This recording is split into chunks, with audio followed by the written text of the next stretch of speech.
Gandang hapon. Meron akong special na DIY. Kita niyo to? Ito, sa loob to ng inverter na mumurahin. Dahil sira na, at paano ba mapakinabangan itong mga to? Ito siguro hindi na. Pero yung kaha, napakinabangan ko.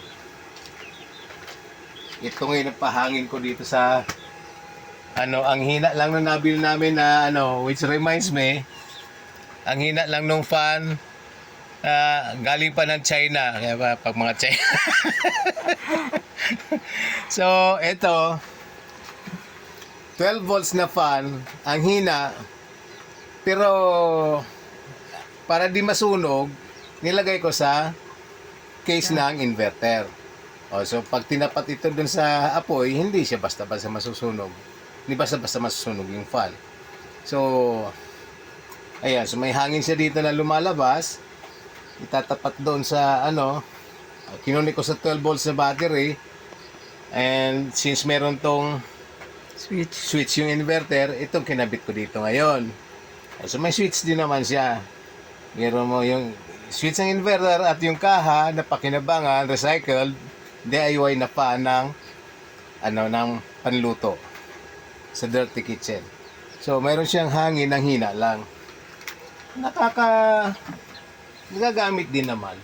Kaya lang, kahit mahina, kung steady, talaga Oo. nakakaapoy din siya. So, ito nga, yung iniinit na tubig ay kumukulo na. Yung mga pasimplihan lang na pakulo ng tubig ay natapos na rin.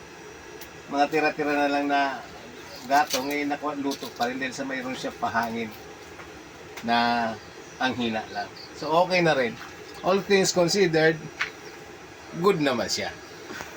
Alright. So, yun. DIY na tira-tira ng sirang inverter. Yung kaha plus yung switch. Nilagyan nilagyan ng fan na 12 volts. Na imported from China na ang hina ng ng andan. Okay. Actually, kasi minsan binoblower ko sobrang lakas naman. Pag di pa nakontento, meron pa talagang heater na pang yung pa. Ang dami ko namang nasira kasi yung blower namin na diyan, nagloko na siya, hindi pa naka-order. So naisipan ko lang gawin ito, which is goods naman siya. O yan, yun lang. Okay, ulit.